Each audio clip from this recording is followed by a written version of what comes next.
À vue d'ébullition à Saint-Ignace, Yves Perron testé négatif et spectacle réussi à la Chapelle des Culs-de-Berre.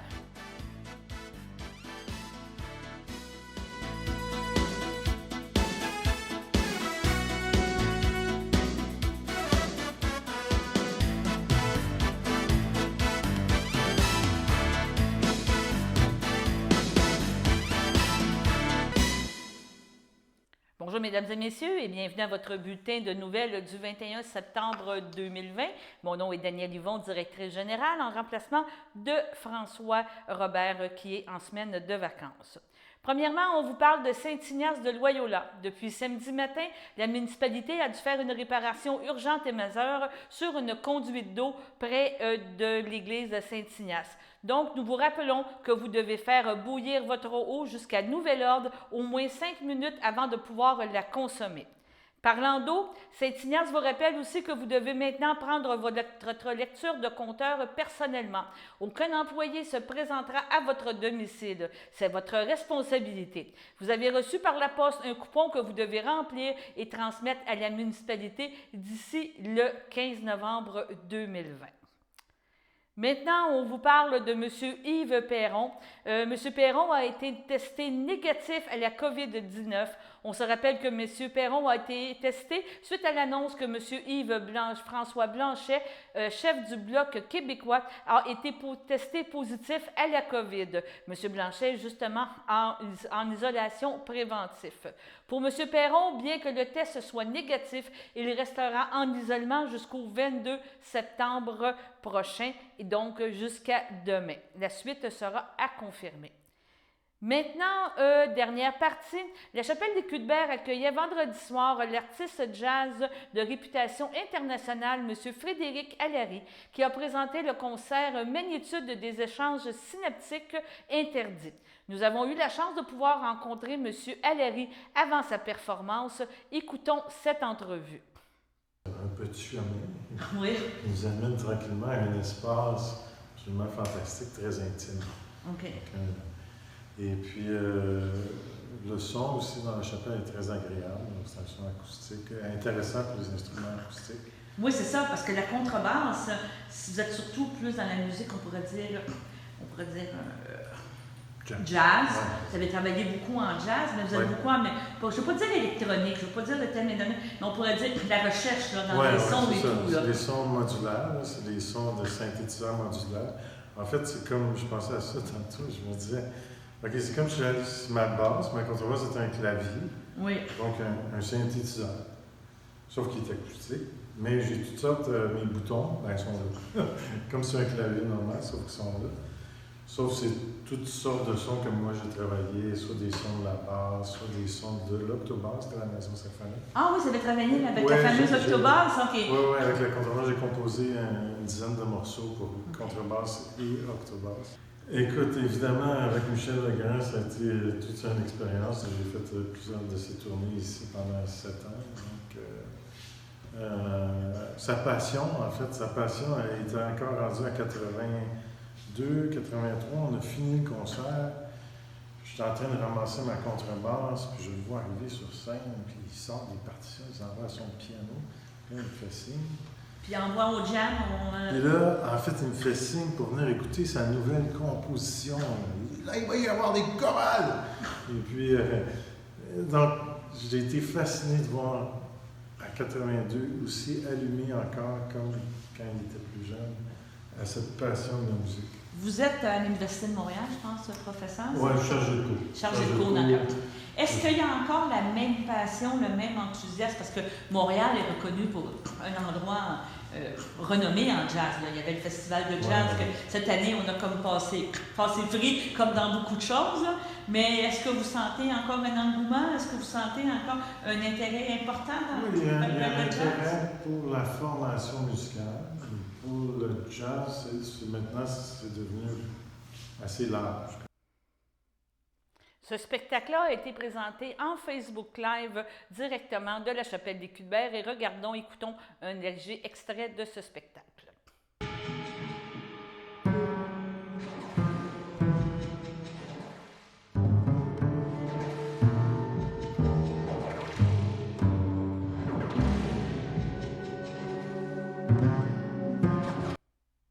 Maintenant, allons à la première pause. Madame Christine, Présente. Madame Lynn, Présente.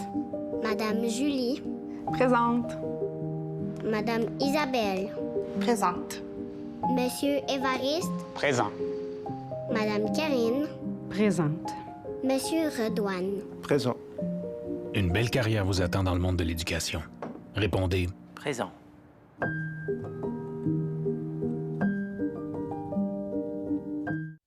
Bonjour tout le monde, ici Marcel Pufal pour le Marcel Show, une émission de variété bientôt sur CTRB, une production de Sylvain Paul et une réalisation de Michael Chevrette. Ne laisse pas passer la chance d'être aimé,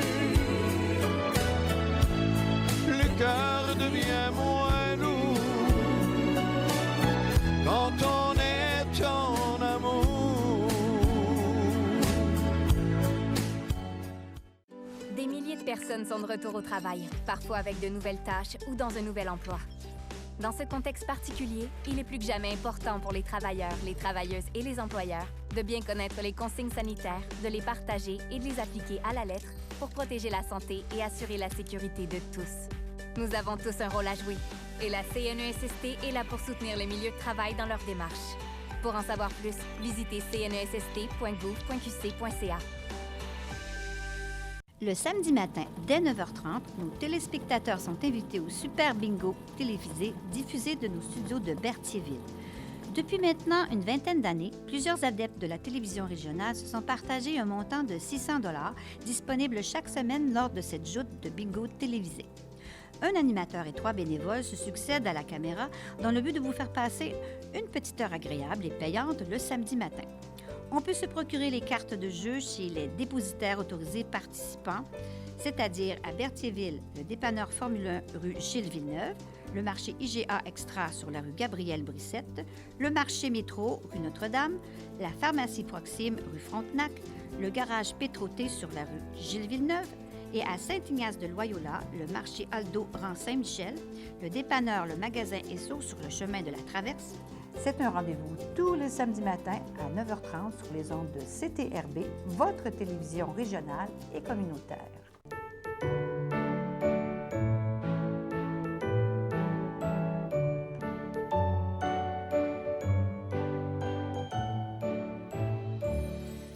La FADOC ne dédie pas pour aujourd'hui. D'ici souhaite un bon anniversaire à M. Gérard Simard de la FADOC, justement, de l'Île-du-Pas. Le comité de sauvegarde du monastère, dirigé par, entre autres, M. Louis-Victor Sylvestre et un autre membre du comité d'urbanisme, M. Yves Dehaye, a rencontré notre journaliste François Robert pour discuter des raisons pour conserver le monastère et des projets de reconversion. Voici la 4e partie de l'entrevue qu'il nous a accordée. C'est important. Quand vous regardez les millions qui ont été versés à Joliette, salle Roland Brunel, Musée d'art de Joliette, on parle d'aux alentours de 20-25 millions. Et comment Joliette, cette jolie ville, a-t-elle réussi à convaincre Québec et Ottawa en disant ben, nous sommes la quasi-capitale de la région de la Naudière? Ben, Joliette, c'était l'ancien village de l'industrie. Ça a été fondé bien après Berthierville, dont les origines seigneuriales remontent à 1672. Nous sommes la vieille ville de la Naudière avec Repentigny et Saint-Sulpice. Dès lors, encore une fois, pourquoi ne pas revendiquer notre droit d'aînesse? Pourquoi y renoncer au nom du développement économique à courte vue? Je pense simplement à la chapelle. La chapelle qui a une très bonne acoustique. Les sœurs ont chanté, moi j'allais à la messe dans la chapelle. Imaginez l'extraordinaire auditorium que nous aurions. Et en même temps, une salle pour nous réunir, puis éventuellement tenir des banquets. On a tout à portée de main. On a tout. Alors, pourquoi dire non? Pourquoi ne même pas considérer la chose? Pourquoi traiter l'ensemble de ce projet d'éléphant blanc? Moi, honnêtement, je ne comprends pas. Et quand je parle aux conseillers de la ville de Berthierville, j'ai parlé à 3 de ceux-ci. Ils me disent, Louis ou Maître Sylvestre, On n'a pas le droit de parler. Comment vous n'avez pas le droit de parler? Le conseil, c'est lui qui décide. La mairesse a un droit de veto, puis c'est tout. Elle préside, mais c'est le conseil qui décide. Non, non. On ne parle pas du monastère, nous. C'est Mme Nantel qui en parle. Ah bon, ben, moi je pense qu'il n'y a rien qu'un mot qui vient dans la bouche de Mme Nantel, c'est non. Dans ce contexte-là, est-ce que s'il y a des gens de Berthier qui écoutent ce que vous avez présenté aujourd'hui, eux devraient interpeller la mairesse, devraient interpeller leur conseiller municipal de district? C'est leur devoir. Oui. Ils ont un devoir de mémoire, ils ont un devoir de citoyen, ils ont un devoir en vertu des règles démocratiques de notre pays puis de notre ville. Puis la question ultime, elle est simple. Est-ce qu'on souscrit collectivement à un projet résidentiel seulement, sans création d'emplois à long terme valorisants et bien rémunérés, dont la valeur sera de 18 millions approximativement, enlevez-en, mettez-en 1 million, 2 millions de plus, on est dans le 18 millions au total, en rasant la forêt, en laissant quelques épinettes, en plantant, mais entendons-nous, si on fait des rues, des toits, des entrées, des garages, 80% des arbres vont disparaître. Ou est-ce qu'on ne peut pas sauver le monastère, le convertir, le transformer et y ajouter une centaine d'unités de ressources intermédiaires, une clinique médicale que tout le monde veut, une pharmacie adéquate, puis des équipements, des petits commerces, dépanneurs, et faire en sorte qu'on sauve 80% du boisé. Imaginez un établissement ressources intermédiaires au milieu d'un immense boisé en plein milieu d'une ville. C'est exceptionnel. Et je puis vous dire que Joliette a déjà un projet pour ses 100 unités de ressources intermédiaires. Et à Québec, comme à Joliette, on dit la situation, l'absence de médecins à Berthierville est dramatique. Les gens vont à Repentigny, ils vont à Lavaltrie, ils vont à Lanoraie. On essaye de se dépêtrer. Là, on a la chance d'avoir la masse critique de patients pour intéresser de jeunes médecins. Alors, implicitement, ce qu'on fait, c'est de l'immobilisme.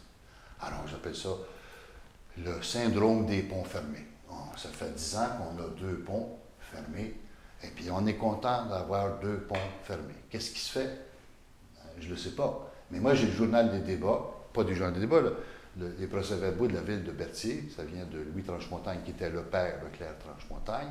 Le pont sur la rivière Chaloupes, il a été bâti en bois en 1861. Il a été inauguré. Et j'ai les originaux des procès-verbaux. 1861.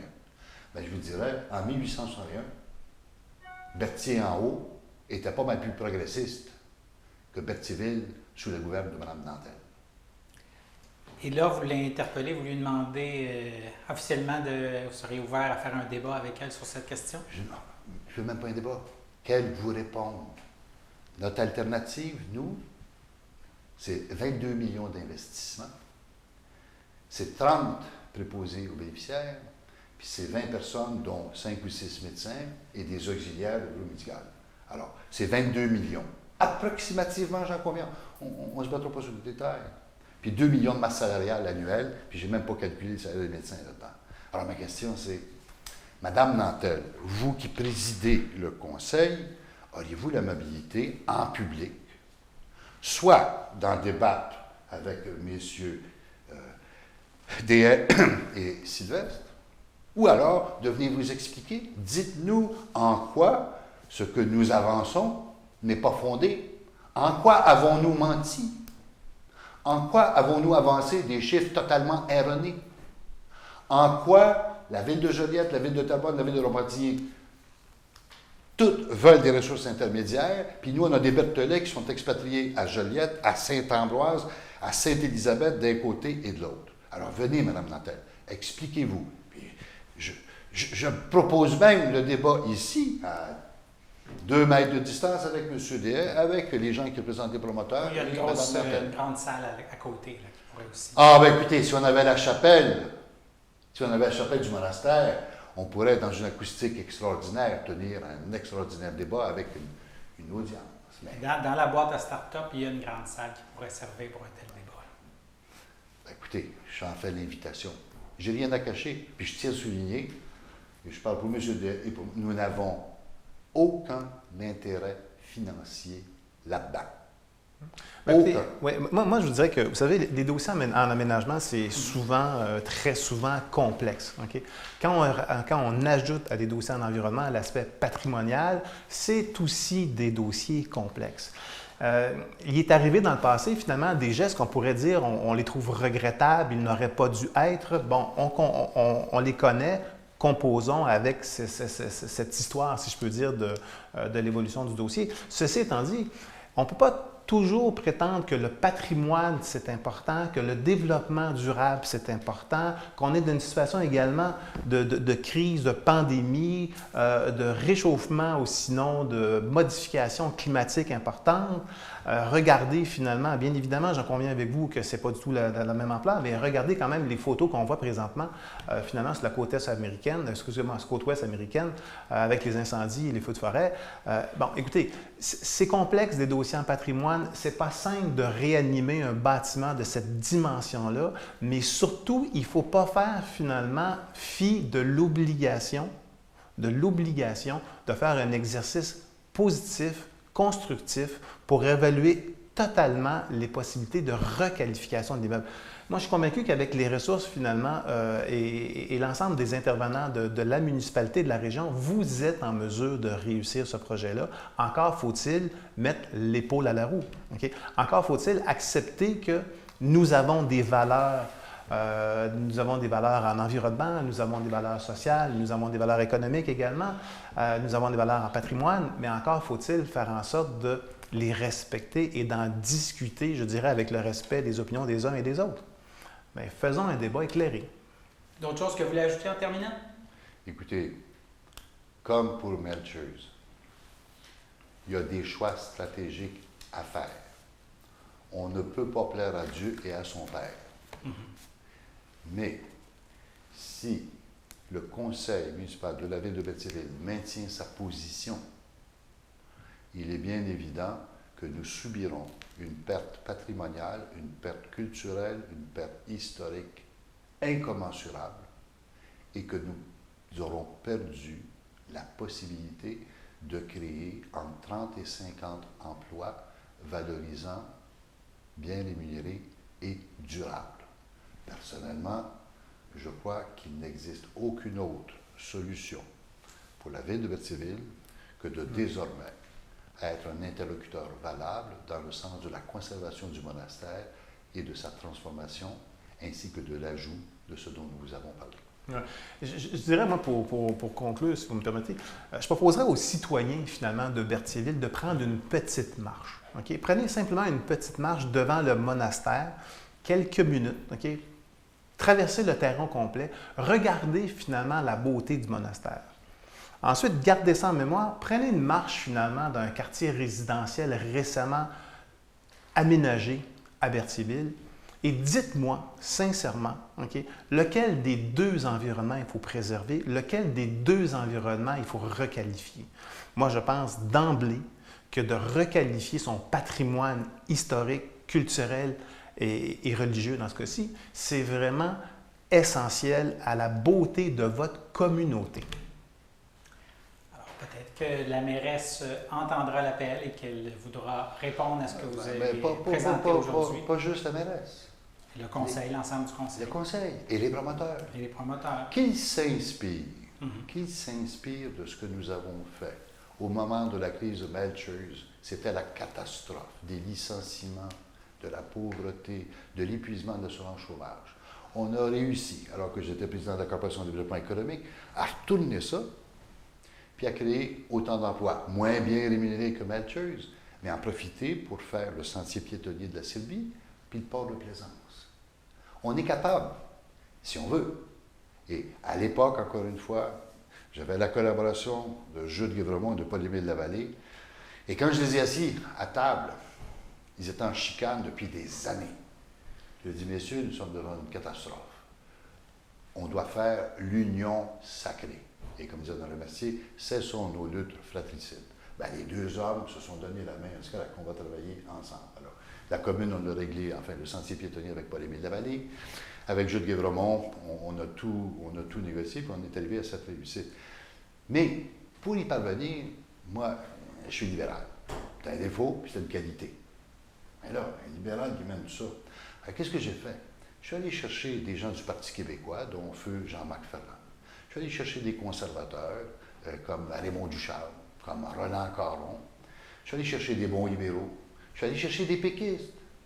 Tout. J'ai dit là, il n'y a plus de chicane. Je suis même allé chercher le curé de Berthier. Puis un des facteurs déterminants pour que les Browns ménagent ce morceau, c'est qu'avec le curé du Montier, on avait convenu qu'on organisait une grève de la faim dans l'Église. Et quand les Brownfield ont en plus su, et je leur ai dit au téléphone à New York, il y a 5 autobus de la firme Brissette qui s'en vont avec des gens de Berthier devant votre siège social à New York. Dites-vous bien que votre belle image corporative avec votre immeuble de Mies van der Rohe, le grand architecte, va peut-être en prendre un coup. 24 heures après, Edgar Brownfield m'a fait appeler pour me dire We are negotiating. Nous négocions. C'est comme ça que ça marche. Il faut avoir de l'initiative, il faut avoir de la vision, puis il faut oser essayer. Et c'est dans ce sens-là que j'en appelle au dialogue, pas à la confrontation, au dialogue. Y compris avec les promoteurs. Les promoteurs, la ville, nous, les citoyens, tous ensemble. Comme on l'a fait pour Matthews. Cessons nos luttes fratricides. Cessons les procédures judiciaires. Parce qu'au fond, les promoteurs actuellement, regardez les chiffres. À mon avis, écoutez, je ne suis pas dans le domaine immobilier, mais je crois qu'il y a une certaine profitabilité en termes de construction à participer à ce projet communautaire. Alors, ce n'est pas une impasse, au contraire, ce n'est pas une impasse, ce n'est pas une négation, ce n'est pas du chiolage. C'est une immense opportunité qui nous est offerte. Parce que si on démolit et on fait des bungalows, oubliez ça, il n'y aura pas de subvention, c'est du traditionnel économique en construction. Alors qu'on peut bénéficier des aides fédérales, provinciales et de certaines fondations. Alors concluons, soyons positifs, soyons constructifs. Le pessimisme, ça n'a jamais été payant. Ce qui est payant, c'est d'être optimiste, avoir de la vision, puis avoir de la volonté. Merci d'être venu nous en parler. C'est certainement un dossier à suivre. Madame Christine. Présente. Madame Lynn. Présente. Madame Julie. Présente. Madame Isabelle. Présente. Monsieur Évariste. Présent. Madame Karine. Présente. Monsieur Redouane. Présent. Une belle carrière vous attend dans le monde de l'éducation. Répondez Présent.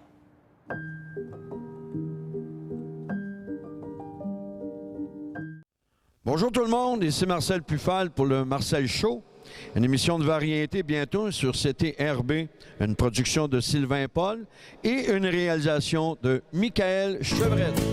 Ne laisse pas passer la chance d'être aimé, le cœur devient moins lourd quand on est en amour. Des milliers de personnes sont de retour au travail, parfois avec de nouvelles tâches ou dans un nouvel emploi. Dans ce contexte particulier, il est plus que jamais important pour les travailleurs, les travailleuses et les employeurs de bien connaître les consignes sanitaires, de les partager et de les appliquer à la lettre pour protéger la santé et assurer la sécurité de tous. Nous avons tous un rôle à jouer et la CNESST est là pour soutenir les milieux de travail dans leur démarche. Pour en savoir plus, visitez cnesst.gouv.qc.ca.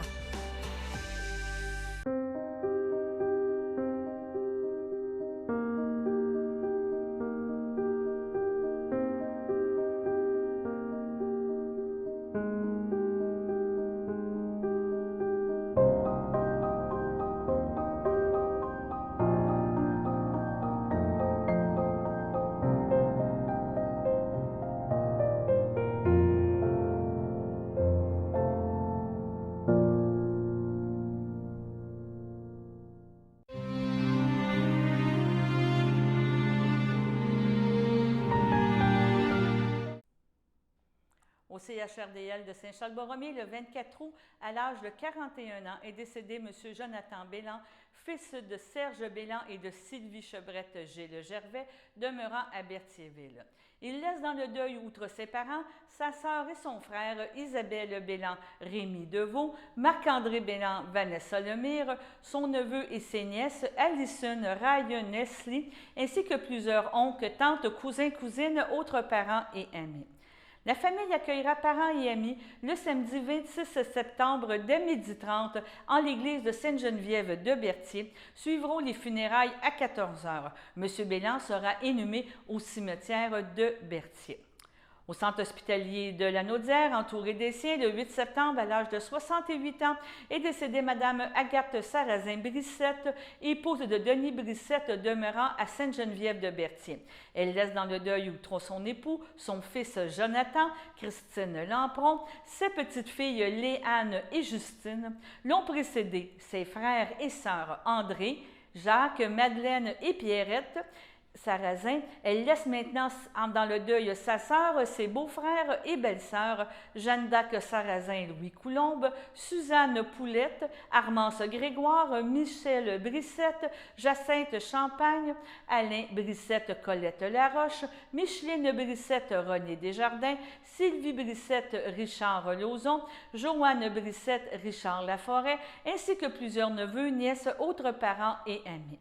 La famille vous accueillera le vendredi 25 septembre de 19h à 21h et le samedi 26 septembre dès 9h au complexe funéraire Eftério de Berthierville. Une liturgie suivra à 11h en la chapelle du complexe.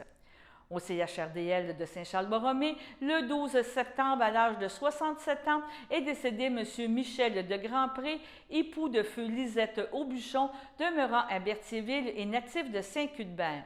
Il laisse dans le deuil ses enfants, Joël de Grandpré, Guylaine Doucet, Patricia de Grandpré, Dany Vézina, ses petits-enfants, Amélie, Guillaume, Sarah Maude et Rosémie, son beau-frère et sa belle-sœur, Jean-Paul et Diane Aubuchon, ainsi que plusieurs autres cousins, autres parents et amis.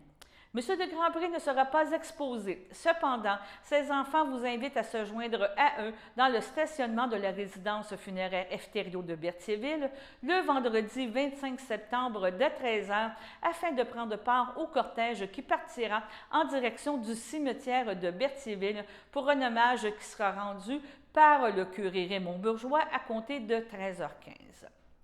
Au CHRDL de Saint-Charles-Borromée, le 13 septembre, à l'âge de 69 ans, est décédé M. Lionel Soulière, fils de feu Jean-Paul Soulière et de feu Irène Lavallée, demeurant à Saint-Charles-Borromée et natif de Berthierville.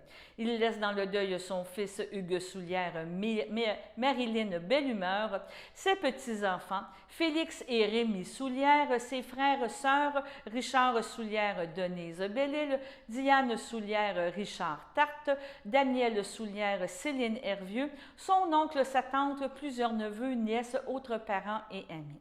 La famille vous accueillera le vendredi 25 septembre dès 13h30 en l'église de Sainte-Geneviève de Berthier. Les funérailles auront lieu à compter de 14h30. M. Soulière sera inhumé au cimetière de Berthierville. Au CHSLD, le Piémont de Saint-Jean-de-Mata, à l'unité des soins palliatifs, le 14 septembre, à l'âge de 72 ans, est décédé M. Gérard Lavoie, retraité de l'anciennement, conjoint de Diane Lincourt, demeurant à Berthierville. Lui a précédé sa fille Daphné. Il laisse dans le deuil, outre sa conjointe, ses filles, Ariane Lavoie, Éric Perrault, Elsa Lavoie, Jean-Philippe Landry, ses petites filles, Ella, Lily et Chandre, ses frères, beaux-frères et belles-sœurs, Jean-Yves Lavoie, Muriel Brûlé, Marcel Lessard, feu Lucette Lavoie, Guy Lavoie, Chantal Morin, Marc Lavoie, Sophie Gaudin, Claudette Lincourt, Léonce Lebeau, Pierre Lincourt, Sylvie Dagneau, Mario Lincourt, Claudette de Carufel, ainsi que plusieurs neveux, nièces, autres parents et amis. En raison de la pandémie, une cérémonie aura lieu à une date ultérieure. Au nom de CTRB et de tous nos employés, nous désirons souhaiter nos plus sincères sympathies aux personnes éprouvées.